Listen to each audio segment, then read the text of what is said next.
Rated M for mature. Escucho, hijo de puta. Oye, estábamos haciendo algo especial. Juro por Dios, ¿qué es la cosa del oso? That's right, you pinche gabachos. Today we're making homemade microondas burritos. Para todos ustedes caucasians quien no habla español, today we're making microwave bean and cheese burritos, bro.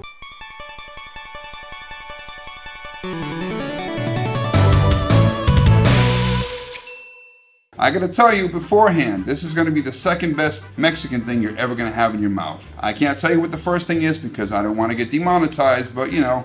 So like I said, today we are going to make homemade microwave burritos. Why would I make homemade microwave burritos when I can just go to the store and buy them? I can't. No one has them here in Doha, Qatar. So I tried a bunch of different recipes to try to make burritos that taste just like microwave burritos. Why would I do that? Why would I not just make some kind of fancy, delicious, more authentic burrito? I do that often, probably twice a week, and I do everything, all the ingredients. I really do it up, but sometimes I just miss the taste of microwave burritos, especially bean and cheese burritos. So that's what we're gonna concentrate on. There's just something about microwave burritos, man. You just throw them in the microwave, heat them up real quick, you take them out. Me, I don't actually just pick them up and take bites. I take the tortilla off.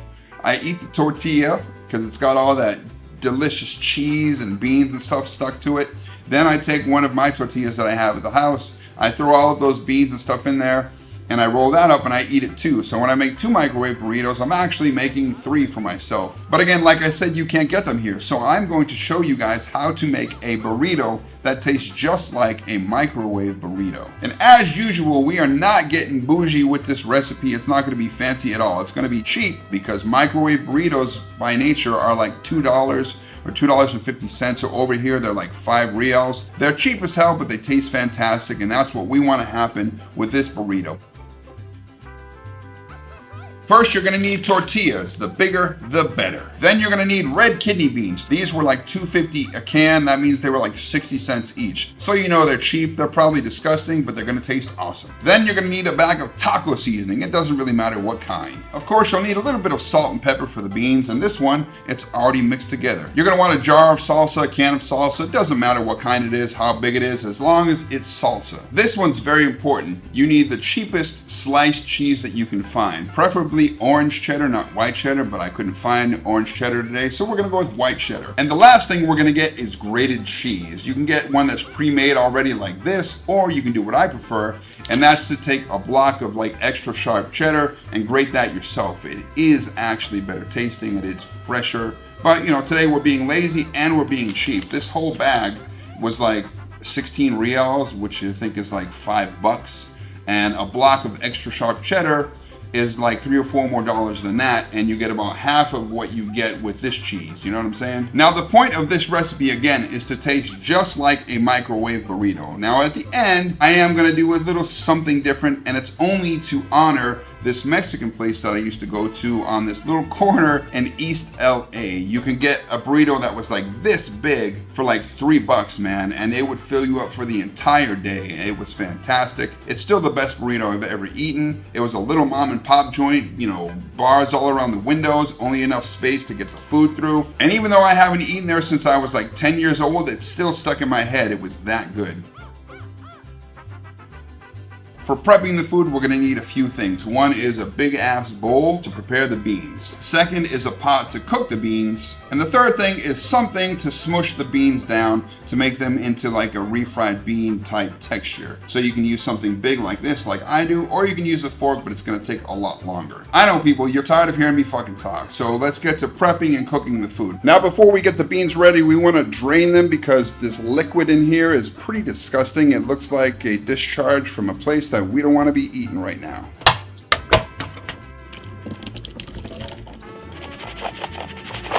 Now, an important thing to remember is you don't want to mash all of these beans. You only want to mash about half of them, all right? Because if you guys have had microwave burritos before, you know that they have a bunch of mushy refried beans, but they also have a bunch of regular beans in them as well. After you drain them, they should look like this, nice and clean, you know, none of that gunk on them. Now again, we're not mashing all of them, we're only mashing some of them. They're gonna be really hard takes a little bit to get it going. You could mix pinto beans in with this if you wanted to. To me, it doesn't quite taste the same. Now, once you get into this point, you want to add a little bit of water. You're going to add some salt and pepper. You're going to add some taco seasoning. And that should be enough. Make sure you get them good and mashed, man. Like I said, you can use refried beans if you want, but it's not going to be the same. I'm telling you, this little bit of effort makes all the difference in the world. So basically, you just want to smash these beans till they can't take it anymore. Treat them like you would a señorita that you take home from Tejano night at a club in San Angelo, Texas, while you're going to fire school. Not that I know anything about that. That was just an example. Then once you have mashed the beans, you mix them with the other ones, put them on the oven, and then you're going to slow cook them for probably 20-30 minutes or longer. The longer you cook them, the softer they're going to be. And now for the secret ingredient, the sliced cheese. You're going to want to do about 6 slices of this, or 5, you know, if you want to be conservative with it or whatever. That's the thing that gives microwave burritos their taste, is they add a bunch of cheese to the beans, because if you look into a microwave burrito, there's not that many beans in there. It's mostly tortilla. Then you just toss the cheese in there. 1, 2, shit, don't want it to stick to the side. 3, 4, 5. And then you're going to stir the cheese in. Now, a lot of people like to listen to music while they're cooking. I do that sometimes, and most of the time, I'm actually watching or listening to YouTube videos from creators that I enjoy. If you are going to listen to music while you make this recipe, there is only one album that you can listen to, and that is Delinquent Habits. That album is one of the best Latin hip-hop albums ever made. It'll get you in the mood. You know, there's a lot of funny stuff on it too, but the songs are just dope. So remember, Delinquent Habits, Tres Delincuentes.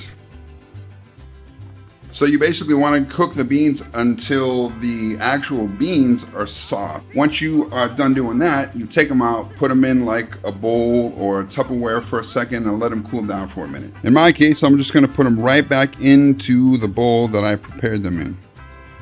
And then you're going to want a spoon. Ooh, steamy. Es muy caliente. Now, technically, you can do this entire recipe with just the microwave. You don't have to put the stuff on the oven. I just did that because, honestly, it just comes out better. The beans are nicer when you cook them on the oven. Then you're going to get your tortilla out of the bag. Like I said, bigger the better, because in this case, we want to make a big-ass burrito, not like one of the little microwave ones. And then you're going to fold it a bunch of times like that. Pop that baby into the microwave. Ooh, let's not knock it off the counter. We're going to put it in for about 15 seconds.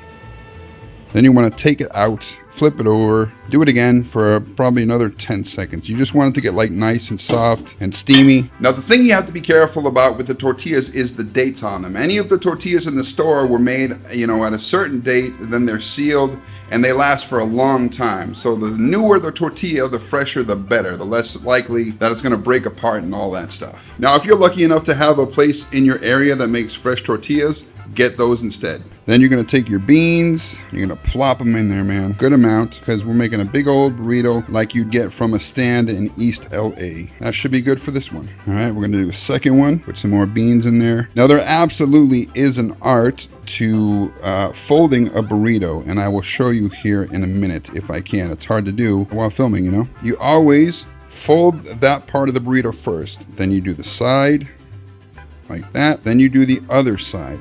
All right. Now you got to be careful, because when you start to roll this burrito, these are going to come apart. So you want to kind of angle them in the first place. Then fold it. See, they're starting to open up. It's hard to do with 2 hands. But anyway, it should look like that, but better. You know what I mean? So there's what your burritos are going to look like when they're done, but they're not quite done. We're going to do it East LA style. Then you're going to want to add cheese, which is nearly impossible while I am filming. They should look like that. Nice and cheesy. Then we're going to put them in the microwave again for a few seconds till the cheese gets a little melty. Did it without breaking it. That's cool. Let's let it cook for a little bit. Quick message too, that for you guys who feel the need to type in cultural appropriation or anything like that in this video, suck a dick, chupa mi taleta, because this is about as Mexican as Taco Bell. Now you'll notice that I got Old El Paso salsa. I got the mild one. This is pretty much the only type of salsa that's available to buy at the store here in Qatar. Yes, you can make your own, but it's going to be costly. So this stuff is cheap, it's good, it's sweet, and it's mild, because spicy makes my pussy hurt. When you are done, this is what they should look like. Now, before I go, there are two questions I know that you want to ask. One is, what the hell does this have to do with gaming? There is no way that you could eat this while you are gaming, and you're 100% correct. This is for while you're watching movies, because the show is made for movie, TV, and gaming snacks. So depending on what I'm making, it'll be for one thing or another. Now, what I'm going to do from now on is I am going to recommend what you should eat this with. If you're eating a certain snack, what type of a game or what type of a movie or show it would go best with. In this case, since we're eating burritos, I'm going to pick Blood In, Blood Out, an underrated classic. This is one of the best gangster movies ever made, full of drama, depth, violence. It's got a white boy who grew up as a Mexican, which is amazing. And never forget, Vatos locos forever, este. I know the second question you're asking. What should I pair with this food? What should I drink? What goes well with this? And I have one answer for that. There's a can of chinga tu madre right there on the table, man. Why don't you help yourself? Lo siento, mi hermano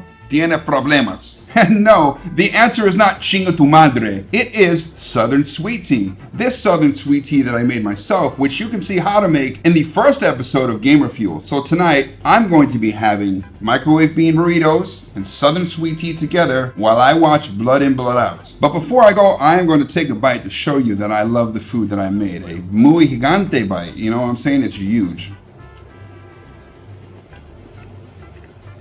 Oh my God, dude. This shit is so fucking good, dude. I'm not even exaggerating or saying that because I made it. It's fucking bomb. Gracias por ver. Nos vemos la próxima vez. More white people shit.